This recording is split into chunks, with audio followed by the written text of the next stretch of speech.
ആദ്യം drone battery ഇടുക, switch on ആക്കുക, എന്നിട്ട് റിമോട്ട് ഓൺ ആക്കുക. അപ്പൊ ഒന്ന് മേലോട്ട് വെക്കുക. അപ്പൊ ഫസ്റ്റ് ചാലു ആവും. 2 ബാറ്ററിയാണ് വരുന്നത്. 2 നിങ്ങൾക്ക് ചാർജ് ചെയ്യാനായിട്ട് മൈക്രോ USB ചാർജ് ചെയ്യും.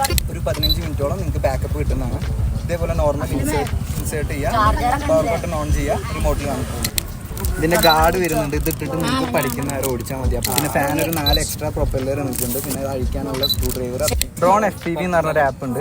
ആദ്യം വരുന്ന 4.5 സ്റ്റാറുള്ള വെള്ള ഇതിലാണ് ഇൻസ്റ്റാൾ ചെയ്യേണ്ടത്. ഓപ്പൺ ചെയ്യുക. അപ്പോൾ നമ്മുടെ ഇതിൽ വൈഫൈ വഴിയാണ് കണക്ഷൻ വരിക. ഡ്രോണിൽ വൈഫൈ ഉണ്ട്. ഫോണിലെ വൈഫൈ ഓൺ ആക്കുക. വേണ്ട, വൈഫൈ വരും. അപ്പോൾ ഡ്രോണായിട്ട് കണക്ട് ആയിട്ടുണ്ട്. ആപ്പ് ഒന്ന് കാണിച്ചു തരാം. ഓക്കെ, ഇതാണ് ആപ്പ് വരുന്നത് കേട്ടോ. ഇതിൽ സ്റ്റാർട്ട് കൊടുത്തു കഴിഞ്ഞാൽ ആ മോനെ. ഓക്കെ ഓക്കെ, കറക്റ്റ് പരന്നൊരു സ്ഥലത്ത് വയ്ക്കുക. എന്നിട്ട് വേണം കാലിബ്രേറ്റ് ചെയ്യാൻ.